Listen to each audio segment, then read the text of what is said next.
Alright, so it's finally time to finalize my Nintendo E3 predictions. I've been messing with this list for the past 2 weeks now because we keep getting like new announcements, new leaks, new rumors, all this stuff. So I keep changing and moving things around, but I think this is going to be the final list here. And basically how this video is going to work is I have a list here on the left of the 2018 games that they announced in their Nintendo Direct from E3 last year. And then this year, I'm going to then to the right here be putting a game that I think is going to sort of be placed in that same kind of slot as last year. So the big problem with this list though is we know so many games that are coming this summer and we don't even know that much information about them. So some of these comparisons aren't the best, but I did the best I can and I'm actually pretty confident in this list. I feel pretty good about it. I didn't make any wild, crazy predictions. These are just really meant to be more realistic on what we could actually see. So let's get into this. First up here is we have Daemon X Machina. So that was a brand new third-party announcement exclusive title that we got for Nintendo Switch that they announced last year. So for the 2019 game, I actually put Astral Chain, and that's coming out in August. And again, this is one of those games that, you know, we already know it's coming, so it's not technically a new announcement, but it's a game that we know it's coming and it's coming very soon, and we know a little bit about it, but we really don't know that much. So they could really use, you know, the minute or two here and highlight this game a bit and tell us more about it because it's coming out very soon. So that's gonna be my first pick there. Next up, we have Xenoblade Chronicles 2, the Torna DLC expansion. So that was something that we knew was coming. We knew there was going to be a new story DLC coming to Xenoblade Chronicles 2. However, we didn't know what it was going to be, you know, how expansive it was going to be. So this was our first real look at it. So for the 2019 game to be sliding into this slot, I put Luigi's Mansion, and I put that it could probably be coming out in September, which is the same time that the Torna DLC came out. And again, this is a game that we know is coming, and they announced it last, I think fall, not the E3, but I think they announced this Luigi's Mansion in the fall direct. But this is a game that we know about it. We only really saw a little bit of gameplay, like we really didn't see much. So I think this is a great time for them to highlight this game, show us, you know, again, what it's about. And it's probably going to be coming out very soon. So I don't think that is one that's, you know, could get delayed. I know we haven't really heard about it since, but you know, Luigi's Mansion I don't think necessarily is a huge game, so it doesn't, I don't know, it doesn't really make sense that that one would be the one that would get delayed. So anyway, that's gonna be my pick for that one there. So then we got the after that, Reggie talked a little bit about Pokemon Let's Go Pikachu and Eevee, and all he really gave us was new information about this Pokeball Plus accessory that you can use for the game, and told us that Mew was going to be packaged with that. So other than that though, it wasn't really any new information. You know, we know Pokemon always does like their own thing. You know, last year they did their press conference, and then this year I actually was going to be filming this yesterday, but then that Pokemon conference was announced. So yeah, I'm not surprised. So we have this Pokemon conference, and then we have the Pokemon Sword and Shield Direct, which is coming June 5th. So yeah, both of these are happening before E3, and so I really think at E3 this year they're probably just going to highlight it. They're not going to give us, you know, a ton of new information, but I still think it will be there. They are going to show it. I wouldn't be surprised if like the Pokeball Plus or there's some other features that are maybe also compatible with Sword and Shield that they're going to show here, maybe like Pokemon Go and all those things. So yeah, I feel like this is one of the games that where potentially they could have one of their big booths set up. I know last year at E3 they had Let's Go Pikachu and Eevee, and then Super Smash, right? Like those were the two big games. So I think Pokemon Sword and Shield has potential to be one of those big games. And I think this game is likely coming out in November. You know, Pokemon Let's Go Pikachu and Eevee came out in November. Pokemon games usually come out around that time, so I think it makes sense.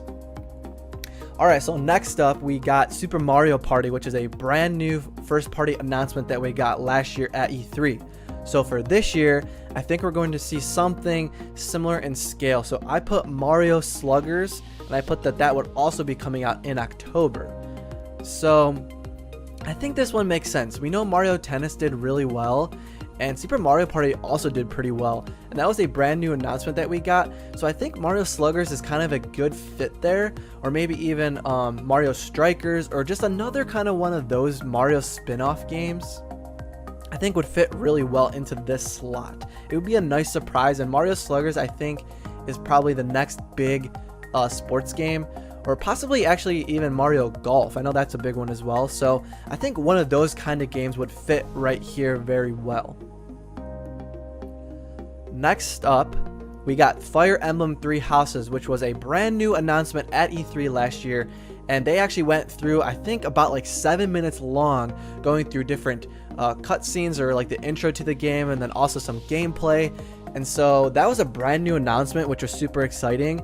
And so for 2019, this is probably the biggest leap I'm making with this prediction list, and I put Pikmin 4, which I also said it would be getting a spring 2020 release, which Fire Emblem, we know when they announced it, was supposedly supposed to come in spring, but it got pushed. So I think this is a game where it's finally, I know we've been saying this for so long, but I feel like Pikmin is finally going to show up.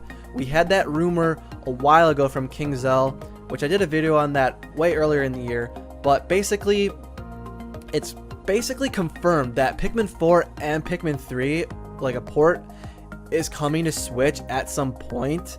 And so I really feel like it's time. I feel like Pikmin, it's time for us to see it again. It's been way too long, and this would be a great game where they could slide it in here, give us a whole bunch of information about it, and just slam us with all that information and then say it's coming, you know, spring. So that's pretty soon, you know, and that would be a great surprise. I just feel like that one fits there really well. And as far as Pikmin 3, they gotta port that. I feel like that game has to be ported to Switch before, you know, they release a Pikmin 4. And, you know, that's one of the last like Wii U ports that they haven't brought over. So I think it makes sense. They may even say like it's available now or very soon. But guys, I feel like Pikmin, it's finally gonna show up. Something. And maybe they don't go into this kind of detail like they did with Fire Emblem. Maybe we just get like a teaser of like a logo like they did with Metroid Prime and Bayonetta. But I feel like this is the year. I feel like we're going to see something Pikmin. So next up, they talked about Fortnite last year at E3. So as far as like a similar like free big game, Apex Legends is really the only one I could think of. I also considered putting like World of Tanks here, but both of those, you know, World of Tanks and Apex Legends, I'm not sure if if either are actually going to come to Switch. But I mean, Apex Legends makes sense. It's another big battle royale game that everyone's playing right now, and I don't think Switch would have a problem running that. I've never actually played Apex Legends, so I'm not sure, but I think that's another good title there. I'm not sure of another indie that they could sort of slide in there, but maybe there's something else that they could surprise us with. Next up, we have Overcooked 2. So that was, I'm pretty sure, was a brand new third-party announcement. So obviously that came to every platform, but I think it was first announced here on Switch. And I think what they're going to slide into that slot for this year is Spyro Reignited Trilogy, and that it will get released in August. So Spyro, right? We know this game has to be coming to Switch, okay? Crash came to Switch, so Spyro has to come to Switch. Now, we also recently got a leak that the Spyro Reignited Trilogy for PC, I think it got its ratings, like its ESRB ratings. So that's basically leaked to be, you know, basically leaked information, right? So basically confirming that it's coming to PC. So if it's coming to PC, it's probably coming to Switch. I think this is a no-brainer. It's got to come to Switch. I really hope it does. Spyro is one of my favorite franchises of all time. Those first 3 games are amazing, and I cannot wait to play it. So please give me my purple boy, Spyro. Please. So next up is Killer Queen Black, which was an indie game, and I think it actually didn't even end up releasing yet. But this is kind of a stretch here as well, but I put Ori and the Blind Forest, which is probably a much bigger indie game than Killer Queen Black, but you know, we just got Cuphead, right? And that is doing super well. Like, I think it's selling gangbusters on Switch, which makes sense. And so Ori is another one of those Microsoft IPs that is similar to Cuphead that, you know, I think that's going to come to Switch. Maybe it doesn't show up at E3, but I think that game is going to come at some point, and this would be a nice game to slot in here. It would be another really exciting game to get for Switch. Alright, next up we have Hollow Knight. So last year we got Hollow Knight to drop day and date. I believe that when it was announced it was available that day, which was really cool. Now, it was already released on PC and everything, but the cool thing was that Switch was the first console to get it. And we know that Hollow Knight Silksong, which is a sequel, coming out at some point. I don't know if they actually said 2019 or not, but I feel like that game is a lot farther along than we think. And we also know that right now it's only confirmed for PC and Nintendo Switch. I bet it's probably going to come to Xbox and PlayStation, but we don't know yet for sure. We only know it's coming to PC and Switch. So I really think that game is farther along than we think, and they're going to show it here, and it's going to end up getting like a late fall release. Either way, I really think that game's going to show up. Next up, we got Octopath Traveler last year, which we had so much information about that game already, the multiple demos and everything. But I think they're going to then use this time to highlight Marvel Ultimate Alliance, which is coming out July 19th. So that's another game that's coming out very soon in the summer that we don't know too much about. So this would be a great opportunity for them to, again, highlight that game, show us more about what it's about. So I'm going to slot that game in there. And then lastly, obviously, E3 of 2018 was all about Smash, right? Smash Ultimate, that was the game. I think they ended up taking up 20 plus minutes of that E3 presentation, which was like over half or half of it just talking about Smash, all the characters and everything. And I don't think they have an equivalent game to that this year per se of that caliber. You could argue maybe Pokemon, but again, Pokemon's doing their own thing, so they're not going to spend 20 minutes here talking about Pokemon. Now, they may do a lot of Pokemon in like their Nintendo Treehouse event afterwards and live stream it and show us some stuff, but as far as like in their presentation, in their direct presentation, I don't think it's going to be shown other than just a little tidbit like I mentioned earlier.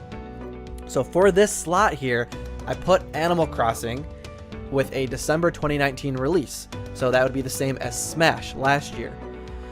Now, I'm torn on this because Animal Crossing, it's been dead silent. We just got that really brief teaser with the logo and getting Isabelle in Smash and everything. So it wasn't much, but I think this game is going to be coming. It's going to be coming this holiday. It's going to be the other big title to kind of supplement Pokemon.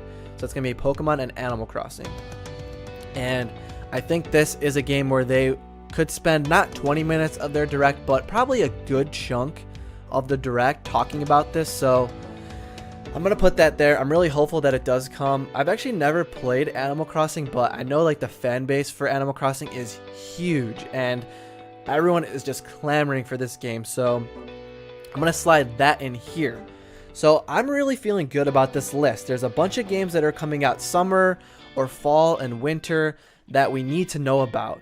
And then we only get really one or two teases of future games. And I think that makes sense. That's what they kind of been doing. They keep saying like they want to keep their presentations to games that are, you know, coming in the future, that are close. They don't want to, you know, talk about a game that's coming out 2 years from now. So that's why I do not think we're going to see any Metroid Prime 4. You know, we just got an announcement a few months ago that they were basically restarting the game. So I just don't think that is one that they're going to show here. Also, Bayonetta 3, I guess it's possible they could show it. But again, I think that is another game that's probably not coming until 2020. So they might hold off on that one. And they may, you know, Metroid 4 and Bayonetta, when I say hold off, maybe they just might not show it at E3. So maybe they'll show it like in their fall direct. I think that's definitely possible. But as far as E3, I don't think either of those games are going to show. But yeah, So this is my list, and a couple honorable mentions that I have that could end up being talked about that did not make this list. Like I said, Ninjala 1, Cadence of Hyrule, Dragon Quest Builders 2, that was announced. We know it's coming. We know the date for that. I forget. I think it's like July or something. So they could talk about that game. Trine 4, or the Trine Collection. They could talk about that. Metroid Prime Trilogy. We've been hearing about rumors for that for so long. I don't know. I feel like at this point they ended up being fake, but I guess that's still possible that it could be real. And lastly, I want to talk about one that you're probably wondering why I haven't talked about yet, and that is Link's Awakening Remake. Now, it's fully possible they could show Link's Awakening. I could be wrong. Maybe that's like the big game that they're going to show instead of like Animal Crossing. Or maybe they show Animal Crossing and that as well.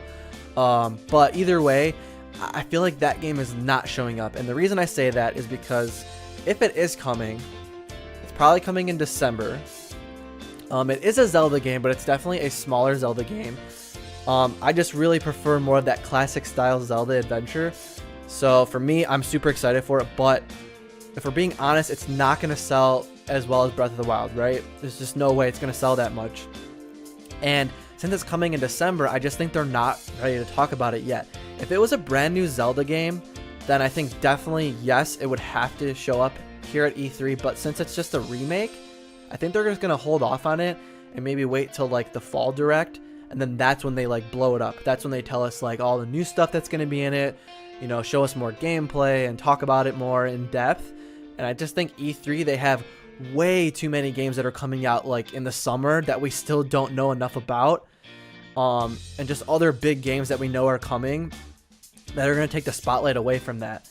So it is kind of weird like not seeing any Zelda here at E3 because, you know, they could also be working on ports of, you know, Wind Waker HD or Twilight Princess HD or maybe even a Skyward Sword HD. But I just feel like with this list I have here right now, there's just no room for those, and I think they're going to wait until those are closer to release. So, yeah. Sorry, guys, that was a mouthful. So this is my list here, and I want to know what you guys think, though. These are always fun because everyone's lists are different, but I really tried to be realistic with this one. I didn't want to go too overboard, and I actually may do another video talking about like some crazy ideas that I really want to see that probably won't happen, but these are always exciting to do. So it's going to be interesting to see like how close I am. And also, regardless of this list or anyone's others list that you watch on YouTube, like the cool thing about Nintendo is there's always going to be something that no one guesses, right? Like there's always going to be that game like Link's Awakening in that spring direct that we got. That was something that like nobody knew. It was just basically something that came that everyone is so excited about, but like no one expected, right? So I fully think we're gonna get something of that caliber. Maybe Pikmin 4. I hope. But either way, guys, that's gonna be it for this video. Let me know what you guys think. Let me know what your predictions are gonna be in the comment section below, and I will see you in the next one.